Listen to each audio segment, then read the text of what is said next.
আসসালামু আলাইকুম। এটেন বাংলা সংবাদে সবাইকে স্বাগত জানাচ্ছি। আমি নাজমুল হাসান। শুরুতে বিআরবি কেবল সংবাদ শিরোনাম।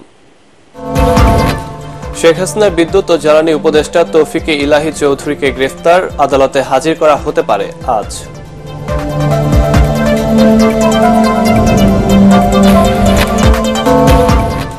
বিএসএফ এর হাতে গত 5 বছরে 1.5 শতাধিক বাংলাদেশির মৃত্যু, সীমান্ত হত্যাকাণ্ড বন্ধে কঠোর পদক্ষেপ নেওয়ার নির্দেশ স্বরাষ্ট্র উপদেষ্টার।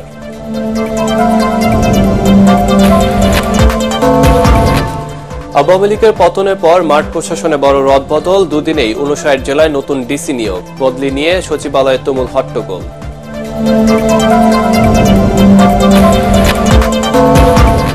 শেখ হাসিনা সরকার দেশের প্রতিটি প্রতিষ্ঠান ধ্বংস করেছে, দাবি প্রধান উপদেষ্টা। সব ক্ষেত্রে সংস্কার প্রয়োজন বললেন তথ্য উপদেষ্টা।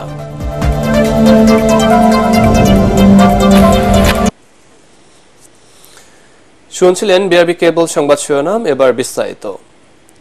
ক্ষমতাচ্যুত সাবেক প্রধানমন্ত্রী শেখ হাসিনার বিদ্যুৎ, জ্বালানি ও খনিজ সম্পদ বিষয়ক উপদেষ্টা তৌফিকে ইলাহি চৌধুরীকে গ্রেফতার করেছে গোয়েন্দা পুলিশ।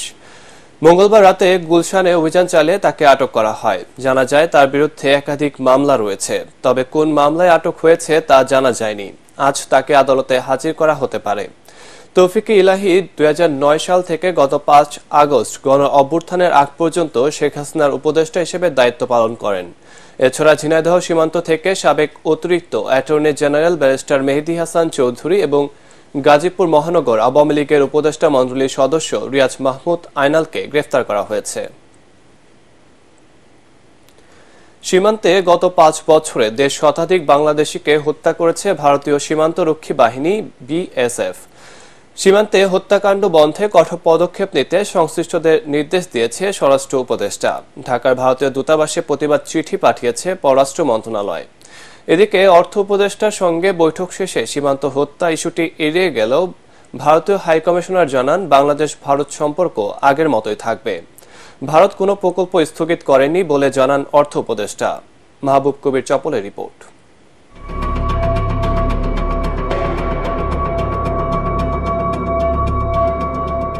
এক সপ্তাহের ব্যবধানে 2 কিশোর কিশোরীকে গুলি করে হত্যার ঘটনায় ভারত সীমান্তে উত্তেজনা বাড়ছে। এসব হত্যাকাণ্ড এমন এক সময় হলো যখন 2 দেশের সম্পর্কের কিছুটা টানাপোড়েন চলছে। তবে এবারই নতুন নয়। 13 বছর আগে কুড়িগ্রামে কিশোরী ফেলানীর হত্যাকাণ্ড নাড়িয়ে দিয়েছিল গোটা বিশ্বকে। আইন ও সালিশ কেন্দ্র বলছে, গত 5 বছরে ভারতের সীমান্তরক্ষী বাহিনী বিএসএফ 162 জন বাংলাদেশিকে হত্যা করেছে, যেগুলোর সুষ্ঠু তদন্ত হয়নি, ব্যাখ্যাও দেয়নি দেশটি। এবার সীমান্তে হত্যা বন্ধের বিষয়ে ব্যবস্থা নেবার নির্দেশ দিলেন স্বরাষ্ট্র উপদেষ্টা। ভবিষ্যতে এই ধরনের ঘটনা যেন না ঘটে, এই ব্যবস্থা নেওয়ার জন্য আমি সংশ্লিষ্ট অথরিটিকে আদেশ করেছি এবং আমি আশা করব ভবিষ্যতে এই ধরনের ঘটনা ঘটবে না। আমাদের লোক ওই পারে যেন না যায় পূজা দেখার জন্য, আর ওই পারের লোকও যেন এই পারে না আসে, এইটার ব্যবস্থা নেওয়ার জন্য। এদিকে সচিবালয়ে অর্থ উপদেষ্টার সাথে বৈঠক করেন ভারতের হাইকমিশনার প্রণয় ভার্মা। পরিবর্তিত পরিস্থিতিতে 2 দেশের সম্পর্ক নিয়ে আলোচনা হয়। সীমান্তে হত্যাকাণ্ডের বিষয়ে সরাসরি উত্তর না দিলেও বন্ধুত্বপূর্ণ সম্পর্ক এগিয়ে নেবার কথা বলেন তিনি। দেখুন, বাংলাদেশের সাথে আমাদের সম্পর্ক বরাবরের মতোই ভালো। নতুন সরকার এলেও কোনো প্রভাব পড়বে না। বাংলাদেশে চলমান প্রকল্পগুলোতে ভারতের অর্থায়ন অব্যাহত থাকবে। অর্থ উপদেষ্টা জানান, ভারতের সাথে আর্থিক সহযোগিতা অব্যাহত থাকবে। Bangladesh and India are the two important partners. There are some issues that we have got some trade deficit, but these will be sorted out. They have, the Excellency had said that they will also encourage that, so our export also goes there, and quality and the terms of things should be win-win situation. ছাত্র জনতার আন্দোলনের শহীদদের স্মরণে ঢাকায় 14 September অনুষ্ঠান হবে বলেও জানান অর্থ উপদেষ্টা। ম্যাক্সিমাম 5 কোটি টাকার মতো খরচ। মাহবুব কবির চপল, এটিএন বাংলা, ঢাকা। না কি বলে,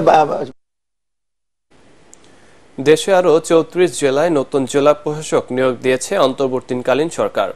এ বিষয়ে প্রজ্ঞাপন জারি করেছে জনপ্রশাসন মন্ত্রণালয়। এতে বলা হয়, জনস্বার্থে জারি করা এই আদেশ অবিলম্বে কার্যকর হবে। এর আগে গতকাল 25 জেলায় নতুন ডিসি নিয়োগ দিয়ে প্রজ্ঞাপন জারি করে সরকার। এ নিয়ে দুদিনে 59টি জেলায় নতুন করে জেলা প্রশাসক নিয়োগ দেওয়া হলো। গত 5 আগস্ট আওয়ামী লীগ সরকারের পতনের পর মাঠ প্রশাসনে এটি সবচেয়ে বড় পরিবর্তন। প্রশাসনিক কার্যক্রমে গতি আনতে এই সিদ্ধান্ত নিয়েছে ডক্টর ইউনূসের নেতৃত্বাধীন অন্তর্বর্তীকালীন সরকার। এদিকে ডিসি নিয়োগের প্রজ্ঞাপন জারির পর সচিবালয়ে তুমুল হট্টগোল তৈরি হয়। এ সময় কয়েকজন উপসচিব এক যুগ্ম সচিবের রুমে গিয়ে তাকে লাঞ্ছিত করেন। আওয়ামী লীগ সরকারের শাসনামলে দেশের প্রতিটি প্রতিষ্ঠান ধ্বংস করা হয়েছে বলে দাবি করেছেন প্রধান উপদেষ্টা ডক্টর মোহাম্মদ ইউনূস। নেদারল্যান্ডসের রাষ্ট্রদূত ইরমা ভ্যান ডুরেন সৌজন্য সাক্ষাৎ করতে গেলে তিনি বলেন, শিক্ষা, অর্থ, শ্রম খাত, নির্বাচন কমিশন, বিচার বিভাগ সহ প্রতিটি ক্ষেত্র সংস্কার করতে অন্তর্বর্তী সরকার প্রতিশ্রুতিবদ্ধ। এসব প্রতিষ্ঠান নতুন করে গড়ে তুলতে ডাচ সরকারের সমর্থন চান ডক্টর ইউনূস। বাংলাদেশে আশ্রয় নেওয়া রোহিঙ্গাদের বেড়ে ওঠার পাশাপাশি তাদের শিক্ষিত ও প্রশিক্ষিত করার পক্ষে মত দেন প্রধান উপদেষ্টা। অন্তর্বর্তীকালীন সরকারের প্রতি সমর্থন জানিয়ে নেদারল্যান্ডসের রাষ্ট্রদূত বলেন, বাংলাদেশের সাথে কৃষি, সামুদ্রিক শিল্প, পরিবেশ এবং বন্যা ব্যবস্থাপনা সহ নানা ক্ষেত্রে সহযোগিতা করতে চায় তার দেশ। গত 16 বছরে দেশের আইন ও সংবিধান জনগণের মানবাধিকার রক্ষা করতে পারেনি বলে মন্তব্য করেছেন ডাক, টেলিযোগাযোগ ও তথ্য উপদেষ্টা নাহিদ ইসলাম। তিনি বলেন, এখন সব ক্ষেত্রে সংস্কার প্রয়োজন। বৈষম্য বিরোধী ছাত্র আন্দোলনে উত্তরায় গুলিতে নিহত নর্দার্ন ইউনিভার্সিটির ছাত্র আসিফ হাসানের স্মরণে আয়োজিত অনুষ্ঠানে ছাত্র আন্দোলনের অন্যতম এই সমন্বয়ক বলেন, কেবল বিভিন্ন পদে থাকা ব্যক্তি নয়, দরকার ব্যবস্থাপনারও পরিবর্তন। রিপোর্ট রাসনা দাসের। ছেলেকে হারিয়ে নির্বাক বাবা, বুক ভরা আশা নিয়ে ছেলেকে যে বিশ্ববিদ্যালয়ে ভর্তি করেছিল, আজ সেখানেই ছেলের স্মরণ সভায় উপস্থিত হয়ে প্রতিটি মুহূর্ত অঝরে কাঁদতে দেখা যায় তাকে।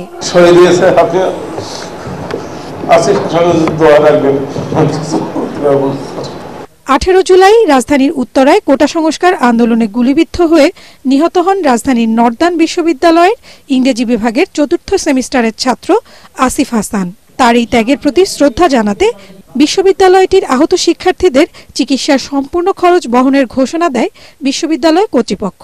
আমাদের এই সন্তানেরা যারা আহত হয়েছে, আমরা বিশ্ববিদ্যালয়ের পক্ষ থেকে যতদিন তাদের চিকিৎসা লাগে আমরা করে যাব।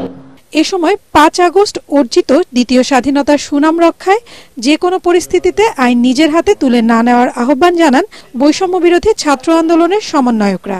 যারা ছাত্ররা আছি, আমার আহ্বান থাকবে আপনাদের প্রতি, আপনারা কেউ আইন হাতে তুলে নেবেন না, আপনারা আইনকে সহযোগিতা করবেন। আগামী বাংলাদেশে আমাদের প্রত্যেকের দায়িত্ব হবে নিজ নিজ জায়গা থেকে সেই দেশপ্রেমকে সম্মান জানানো। অনুষ্ঠানে ডাক, টেলিযোগাযোগ ও তথ্য উপদেষ্টা নাহিদ ইসলাম বলেন, পদ্মা সেতু ও মেট্রো রেলকে প্রতীকী হিসেবে ব্যবহার করে উন্নয়নকে কুলুষিত করেছে শেখ হাসিনা সরকার। আইন শৃঙ্খলা বাহিনীকে দেশের মানুষের বিপক্ষে নির্যাতন নিপীড়নের হাতিয়ার হিসেবে ব্যবহার করে বাহিনীর সুনাম ক্ষুণ্ণ করেছে বলেও অভিযোগ করেন তিনি। আন্দোলনের মাঝে গুলি চালানো হয়েছে, সেই সংবিধান এবং আদালত আমাদের কিন্তু সেফগার্ড হিসেবে ভূমিকা পালন করতে পারে নাই। ফলে এই সামগ্রিক বিষয়ে আমাদের কিন্তু সংস্কারটি করা লাগবে এবং করলেই কেবলমাত্র আমরা যে স্বপ্নটি দেখছি সেই স্বপ্নের প্রকৃত বাস্তবায়ন সম্ভব। পরে নর্দার্ন বিশ্ববিদ্যালয় ক্যাম্পাসে স্থাপিত আসিফ চত্বরের ফলক উন্মোচন করেন শহীদ আসিফের পরিবার ও অতিথিরা। যমজ ভাই রাকিব হাসান জানান, ভাইকে ছাড়া প্রতিটি মুহূর্তের বর্ণনা। রাসনা দাস, এটিএন বাংলা, ঢাকা। স্বৈরাচার আওয়ামী লীগ সরকারের লুটপাটের কারণে বিদ্যুৎ সহ বিভিন্ন খাতে নানা সংকট দেখা দিয়েছে বলে অভিযোগ করেছেন বিএনপি স্থায়ী কমিটির সদস্য আমির খসরু মাহমুদ চৌধুরী। গুলশানে দলের চেয়ারপারসনের কার্যালয়ে শরিক দলের সাথে মতবিনিময় অনুষ্ঠানে তিনি এ কথা বলেন। এ সময় রাষ্ট্র সংস্কারে অন্তর্বর্তীকালীন সরকারকে সহায়তার কথাও জানান বিএনপির এই কেন্দ্রীয় নেতা। আরো জানাচ্ছেন ইয়াসিন রানা। যুগপথ আন্দোলনের সহযোগীদের সাথে ধারাবাহিক মতবিনিময়ের অংশ হিসেবে ডাকসুর সাবেক ভিপি নুরুল হক নূরের নেতৃত্বে গণ অধিকার পরিষদের সাথে মতবিনিময় করেন বিএনপির স্থায়ী কমিটির সদস্য আমির খসরু মাহমুদ চৌধুরী। এ সময় গণ অধিকার পরিষদের সভাপতি বলেন, সাম্প্রতিক প্রতিটি আন্দোলনে ক্ষমতাচ্যুত আওয়ামী লীগের সংশ্লিষ্টতা পাওয়া গেছে। যেহেতু আমরা 42টি দল এতদিন মৌলিক দাবিতে একমত হয়ে আমরা আন্দোলন করেছি, সরকারের যৌক্তিক সময়টা সেটা এই যুগপৎ আন্দোলনকারী দল বিবেচনা করবে এবং সেখানে বিএনপি সহ আমাদের অবস্থান একই লাইনে থাকবে। পরে বিএনপি নেতা আমির খসরু মাহমুদ চৌধুরী বলেন, আওয়ামী লীগের নৈরাজ্য ও লুটপাটের কারণে দেশের অর্থনীতি এখন নাজুক অবস্থায়। রাষ্ট্র সংস্কারে অন্তর্বর্তী সরকারকে সহযোগিতার কথাও জানান তিনি। যে লক্ষ লক্ষ ডলার যে বিদেশে পাচার করছে, এটা বিদ্যুৎ থেকে আয় করেছে, বিভিন্ন দুর্নীতির মাধ্যমে আয় করেছে, যেটার ফল বাংলাদেশের মানুষ এখন ভোগ করছে। কারণ যারা টাকা লুটপাট করে খেয়ে বিদেশে পাচার করছে তারা নিজেরাই পালিয়ে গেছে এখন। সুতরাং এই সরকারকে এই দায়িত্ব নিতে হবে, এটা সময় লাগবে। যুগপৎ আন্দোলনে শরিকদের সাথে নিয়ে রাষ্ট্র সংস্কারে বিএনপির ৩১ দফা বাস্তবায়ন করা হবে বলেও জানান ৪ দলীয় জোট সরকারের সাবেক এই বাণিজ্য মন্ত্রী। এবং ৩১ দফা সংস্কারের মধ্যে রাষ্ট্রের প্রায় সব সংস্কারের কথা বলা হয়েছে। ইয়াসিন রানা, এটিএন বাংলা, ঢাকা। বাংলাদেশ থেকে পাচার করা অবৈধ সম্পদ জরুরি ভিত্তিতে ফ্রিজ ও ফেরত পাঠানোর উদ্যোগ নিতে যুক্তরাষ্ট্র সরকারের প্রতি আহ্বান জানিয়েছে টিআইবি এবং টিআইইউএস।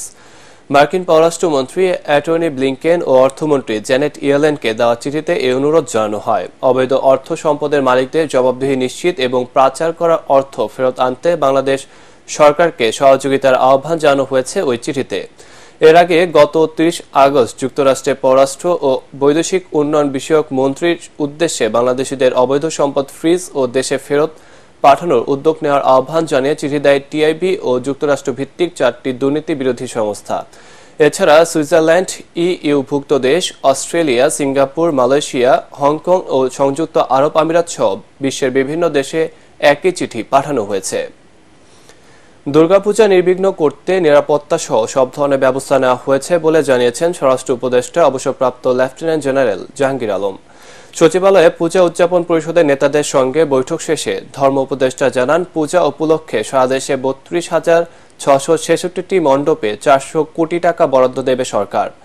প্রতিটি মণ্ডপে দেওয়া হবে ৭০০ কেজি করে চাল। মাহবুব কবির চপলের আরেকটি রিপোর্ট। ৯ অক্টোবর থেকে শারদীয় দুর্গাপূজা শুরু হবার কথা রয়েছে। সারা দেশে ৩২,৬৬৬ মণ্ডপে পূজা হবে। সরকার পরিবর্তনের সাথে এবার উদযাপন নিয়ে শুরু হয়েছে নানা ধরনের গুজব, আশঙ্কা। ভারতের পশ্চিমবঙ্গের মিডিয়াগুলো সতর্ক বার্তাও প্রচার করছে। বিষয়টি গুরুত্বের সাথে নিয়েছে অন্তর্বর্তী সরকার। সচিবালয়ে পূজা উদযাপন পরিষদের সাথে বৈঠক করেন স্বরাষ্ট্র ও ধর্ম উপদেষ্টা। অতীতে যে সমস্ত ঘটনাগুলো ঘটেছে আমরা বলেছি আমরা কোনো ঘটনার বিচার পাইনি। সেই বিচারের ব্যাপারে ওনারা দুজনেই খুব আন্তরিকতার সাথে গ্রহণ করেছেন। পরে নিরাপত্তা নিশ্চিত করা সহ বেশ কিছু সিদ্ধান্তের কথা জানান স্বরাষ্ট্র উপদেষ্টা। আমাদের নিরাপত্তাটা শুরু হবে পূজা মণ্ডপে নির্মাণ যেসব শুরু হয়ে যায় সেই সময় থেকে। তারপরে আমরা ডিসকাস করছি পূজা মণ্ডপগুলোতে সার্বক্ষণিক নিরাপত্তা নিশ্চিত কিভাবে করা যায়। এটা আজান ও নামাজের সময় যেন কোনো বাদ্যযন্ত্র বা মাইকের ব্যবহার নিয়ন্ত্রণ রাখা, মাইক সেই সময় বন্ধই রাখতে হবে। এটাও ভাই আমাদের সাথে এগ্রি করছে। আজানের কমের পক্ষে ৫ মিনিট আগেই এই ধরনের কার্যকলাপ বন্ধ রাখতে হবে এবং নামাজ শেষ হওয়া পর্যন্ত এই ধরনের কার্যকলাপ বন্ধ রাখতে হবে। এ সময় ধর্ম উপদেষ্টা বলেন, পূজা উদযাপনে এবার সরকারি সহায়তা দেয়া হবে ৪ কোটি টাকা। হিন্দু সম্প্রদায় চাইলে মাদ্রাসার শিক্ষার্থীরাও স্বেচ্ছাসেবক হিসেবে কাজ করবেন। মাদ্রাসার ছাত্ররা আমাকে বলেছেন যে পূজা কমিটি যদি চান তারা স্বেচ্ছাসেবক হিসেবে তারা কাজ করতে সম্মত আছে। আগে ওখানে ২ কোটি, মাঝে মধ্যে দেখেছি ৩ কোটিও আছে। এবারেই ৪ কোটি টাকা অসচ্ছল মন্দিরগুলোকে আমরা এই ৪ কোটি টাকা জেলা প্রশাসকের মাধ্যমে এগুলো আমরা বিতরণ করব। ৫০০ কেজি করে চাল পূজা মণ্ডপে দেওয়া হতো, আরো ২০০ কেজি করে যাতে চাল বাড়ানো হয়। গুজবে কান না দিতে হিন্দু সম্প্রদায়ের প্রতি আহ্বান জানান উপদেষ্টারা। মাহবুব কবির চপল, এটিএন বাংলা, ঢাকা। বারবার একই লোকের কাছ থেকে জোর করে বেশি হারে কর আদায়ের মানসিকতা বাদ দিয়ে নতুন করদাতা খোঁজার তাগিদ দিলেন অর্থ ও বাণিজ্য উপদেষ্টা ডক্টর সালেউদ্দিন আহমেদ। কর কর্মকর্তাদের অনিয়ম দুর্নীতি বন্ধে অনলাইনে ট্যাক্স রিটার্ন দাখিলে ব্যবস্থা জোরদার এবং উন্নত সেবা নিশ্চিতে তাগিদ দেন তিনি। এনবিআর কার্যালয়ে অনলাইনে নতুন আঙ্গিকে আয়কর বিবরণী জমার আনুষ্ঠানিক উদ্বোধন অনুষ্ঠানে এসব বলেন সালেউদ্দিন আহমেদ। এ সময় এনবিআর চেয়ারম্যান আব্দুর রহমান খান জানান, গত অর্থ বছরে অনলাইনে প্রায় 5.5 লাখ করদাতা তাদের রিটার্ন জমা দেন। এবার সেই সংখ্যা 15 লাখ ছাড়িয়ে যাবে বলে তার আশা। জোর করে আপনাদের পাবলিক ফান্ডস একটা হচ্ছে ability to pay and equity principal. যার এবিলিটি নাই আমি জোর করে আনবেন না। আমার দিতে হবে ট্যাক্স 50,000 টাকা, আমার সমান আরেকজনও দিতে হবে। সেই যদি 5,000 টাকা দেয় আর 20,000 টাকা টেবিলের নিচে দিয়ে খরচ করে, দ্যাট ইজ নট প্রপার। প্রধান উপদেষ্টা ডক্টর মোহাম্মদ ইউনূসের নিউ ইয়র্ক সফরে ঢাকা নিউ ইয়র্ক সরাসরি বিমান চলাচল সহ 13 দফা দাবি জানাবেন প্রবাসী বাংলাদেশিরা। আগামী 22 সেপ্টেম্বর থেকে 27 সেপ্টেম্বর পর্যন্ত জাতিসংঘ সাধারণ পরিষদের অধিবেশনে যোগ দিতে প্রধান উপদেষ্টার নিউ ইয়র্ক সফরের কথা রয়েছে। এ সময় নিউ ইয়র্ক সহ সারা বিশ্বের বাংলাদেশ কনসুলেট ও দূতাবাসের মাধ্যমে জাতীয় পরিচয়পত্র চালুর দাবিও জানাবেন প্রবাসীরা। রোববার নিউ ইয়র্কের কুইন্স জুইস সেন্টারে প্রবাসী বাংলাদেশি ফোরামের মতবিনিময় সভায় এসব বিষয়ে আলোচনা হয়। এতে সভাপতিত্ব করেন সংগঠনটির আহ্বায়ক ফখরুল আলম এবং প্রধান অতিথি ছিলেন সাংবাদিক খালেদ মহিউদ্দিন। এবার পার্টেক্স খেলার খবর।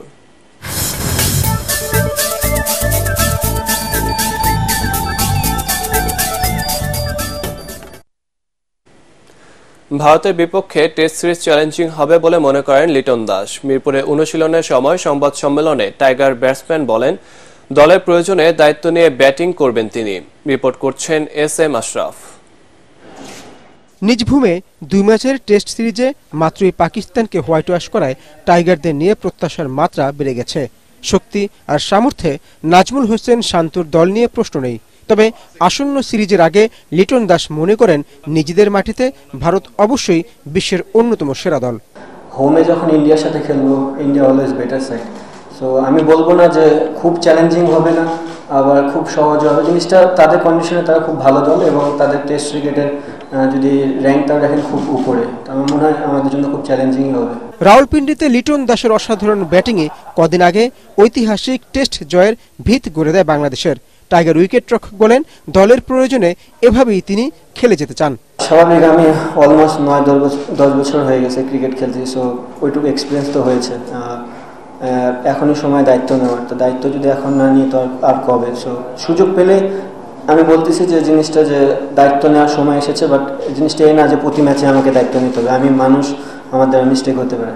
কোকাবুরা বল খেলে অভ্যস্ত বাংলাদেশের জন্য এবার SG বল খেলাটা চ্যালেঞ্জ হবে বলেও জানান এই টপ অর্ডার ব্যাটার। কিছুটা ডিফিকাল্টি তো আছে, কারণ কোকাবুরা বলে যে বেসিক যে জিনিসটা সেটা হচ্ছে নতুন বলটা একটু ডিফিকাল্ট, পুরাতন বলটা খেলাটা ইজি। বাট SG বলে নতুন বলটা একটু ইজি, পুরাতন বলটা খেলাটা ডিফিকাল্ট। সো আমরা প্র্যাকটিস করতেছি, দেখা যাক এখন কি হয়।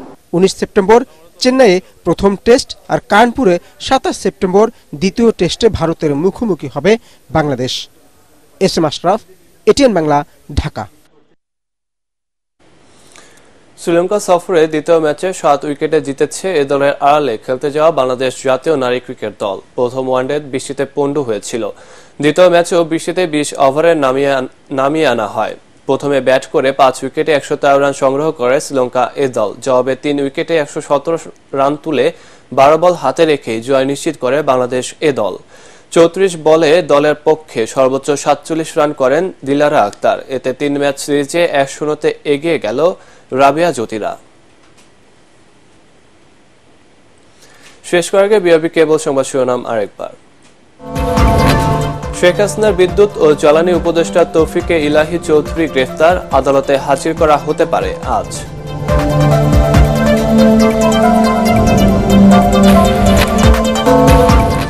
বিএসএফ এর হাতে গত 5 বছরে 1.5 শতাধিক বাংলাদেশি মৃত্যু, সীমান্ত হত্যাকাণ্ড বন্ধে কঠোর পদক্ষেপ নেওয়ার নির্দেশ স্বরাষ্ট্র উপদেষ্টার।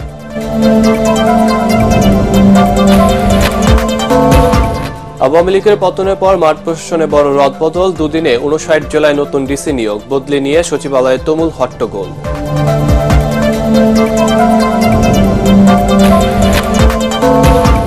শেখ হাসিনা সরকার দেশের প্রতিটি প্রতিষ্ঠান ধ্বংস করেছে, দাবি প্রধান উপদেষ্টার। সব ক্ষেত্রে সংস্কার প্রয়োজন বললেন তথ্য উপদেষ্টা।